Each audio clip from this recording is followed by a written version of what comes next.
Welcome back, everyone. Today we are going to continue with Unit 6. Where we left off is we were multiplying polynomials together. What we're going to be starting in this video and the subsequent videos is called factoring. And what that's going to do is basically undo the distributive property or undo the multiplication and to figure out the polynomial's factors. So, factor, that's a word we've seen before, and that's a word we've probably talked about before in previous math classes. Well, a factor or factors are the quantities being multiplied in an expression. Multiplied in an expression. So, for example, the factors of 12, you're asking yourself, what can I multiply together to get 12? Well, some examples, the factors of 12, I could do 1 times 12, or I could take 2 times 6, or 3 times 4, and then I start repeating, because then next would be 4 times 3, but I've already used that one. So the factors of 12 are 1, 2, 3, 4, 6, and 12. Now, for the factors of 30, I could do 1 times 30, 2 times 15, 3 times 10. 4 doesn't go into 30, but I could do 5 times 6, and then I start repeating. So the factors of 30 are 1, 2, 3, 5, 6, 10, 15, and 30. All right, so those are a list of those numbers' factors, respectively. So what we're going to be looking at today is called the greatest common factor. Well, if you think greatest common factor, you're thinking of the biggest number that they have in common. So the formal definition of a GCF is the highest or the biggest factor that divides or goes into two or more expressions. So in the case above, factors of 12 and 30, if we want to look at the biggest number that goes into both of them, well, as we go through this list, the biggest number that goes into both 12 and 30 is 6. So the GCF of 12 and 30 is 6. 6 is the biggest number or the highest factor that divides both 12 and 30.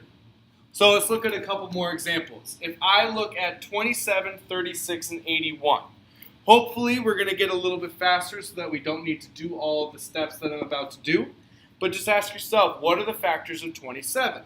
Well, 1 times 27 and 3 times 9, and that's it. Those are the only ways that I can multiply together to get 27. So next I'm going to look at 36. I could do 1 times 36, 2 times 18, 3 times 12, 5 times, not 5 times, sorry. And then 4 times 9, and 6 times 6. And those are all the factors of 36. And then I could also do 81. I'm going to do that right here. I could do 1 times 81, 3 times 27, 4 doesn't, 5 doesn't, 6 doesn't, 7 doesn't, 8 doesn't, I got 9 times 9. That's all I can do. So if I go through those and I look for the GCF, I'm looking for the biggest number that they have in common. Well, the biggest number that all three of these numbers has in common is 9. So the GCF is 9. 9 is the biggest number that goes into all three of those numbers. I can also look at it expression-wise. So when I look at it with just letters and variables, like in number 2, what I'm going to be looking for is the amount of variables that each expression has in common. So what I mean by that is I got a squared b to the third, a to the fourth, b to the sixth, and a b to the third. So when I look at those three terms, I'm going to look at how many a's do they have in common. Well, this first term has 2 a's, a squared. This one has a to the fourth, this one has a. So the most that they have in common is just one singular a. And then same thing with the b's. I got b to the third, b to the 6th, and b to the 3rd. So as many b's as they had in common, they only have b to the 3rd in common. So that's my GCF right there. So what does this look like in what we have been doing? So we have been multiplying polynomials together. Now we are going to be undoing that multiplication. So our directions are to factor the GCF from the following. And a big note here is that if your leading term, if that first term you start with in standard form, if it's negative, you have to factor out the -1. So if I look at this first example, I'm looking at the greatest common factor. Well, my first term is negative, so my GCF is going to be negative. Now look at what your GCF of the numbers is. You've got 8, 16, and 6. What is the biggest number that goes into 8, 16, and 6? Well, the biggest factor is 2. Now look at the variables. You got x to the 5th, x to the 4th, x to the 3rd. How many x's do they have in common? X to the 3rd. Okay? So I'm going to factor that out. And what that means is that's going to be on the outside. And now I got to undo the distributive property. Because remember, your greatest common factor divides each of the expressions. So I'm going to divide each of these by my greatest common factor. So I've got -8 divided by -2. That's going to give me 4. X to the 5th divided by x to the 3rd. Remember, when we divide exponents, we subtract them, so I get x squared. My next one, I got 16 divided by -2, so that's -8. X to the 4th divided by x to the 3rd, that's just going to be x. And then last but not least, I've got -6 divided by -2, which is +3. And then x cubed divided by x cubed, well, that's going to cancel out and leave me just with 3. So this is my answer right here.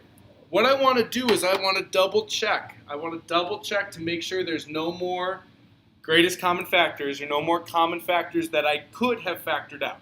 Because remember, we want to factor out the GCF. And the way we want to double check our work is we actually want to do the distributive property here. And because when I do the distributive property, I should end up with what I started with. And notice, after I multiply all these together, this product and what I started with is the exact same expression. And that is always going to be the case. So let's look at number 2. The GCF, what is the biggest number that goes into both 27 and 14? Well, the biggest number is 1. And are there any y's that that both terms share in common? No. So my GCF is 1. So if I divide each of these by 1, what am I going to end up with? Just what I started with. So there are some cases where the greatest common factor isn't actually going to change my expression. The greatest common factor is 1. What you started with is what you're going to end with. All right? Let's move on to a couple more examples. In 3, we've got 14c to the 4th plus 2c squared. So what is the biggest number that goes into both 14 and 2? Well, that's 2. And then how many c's do they have in common? They have a c squared in common. So I'm going to factor out 2c squared, and then I'm going to divide each term by 2c squared to figure out what's left over inside my parentheses. So I got 14 divided by 2, which is 7, c to the 4th divided by c squared, which is c squared, and then plus I've got 2c squared divided by 2c squared. Well, that just cancels out and gives me 1. Then I can distribute that back in and make sure that product is what I started with. Double check your work. And number 4, another one. What number goes into both 21 and 22? Well, the only number that goes into both of those is 1. Now, how many a's do they have in common between a squared and a to the 8th? Well, they have an a squared in common. So I'm going to factor out a squared. So now I need to figure out what's left over. 21a squared divided by a squared is just 21. And then 22a to the 8th divided by a squared, well, that's just going to give me 22a to the 6th power. And that's all we wrote for that one. Still with me? Make sure you write down questions if you got them. We got one more example, number 5. So here we got 3 different terms. I have 2 different variables. So let's look at this one. If I want to find the greatest common factor, what goes into 12, 24, and negative 30? Well, the biggest number that goes into 12, 24, and 30 is 6. Okay? And now I look at the x's. How many x's do they have in common? They have 1 x in common. How many y's do they have in common? Just 1 y. So my GCF is 6xy. So I'm going to factor out 6xy. And I'm going to divide each term by my greatest common factor to figure out what's left over. So I got 12 divided by 6, which is 2. Then the x's cancel out and the y's cancel out. So my next term, 24 divided by 6 is 4. X divided by x cancels out. Y squared divided by y is just going to be y. And then negative 30 divided by 6 is minus 5. X squared divided by x is x. Y to the 4th divided by y is y to the 3rd. Oops, forgot that parenthesis. And then you want to double check. Inside your parentheses, make sure there are no more common factors that you can pull out. There's nothing between 2, 4y, and negative 5xy cubed. So this is my final answer. All right? So the big thing is for this, let's go ahead and skip the zero product property and these 2 examples. All right? The main concept for today is just making sure we know how to factor out the GCF. So we can skip that word problem 2.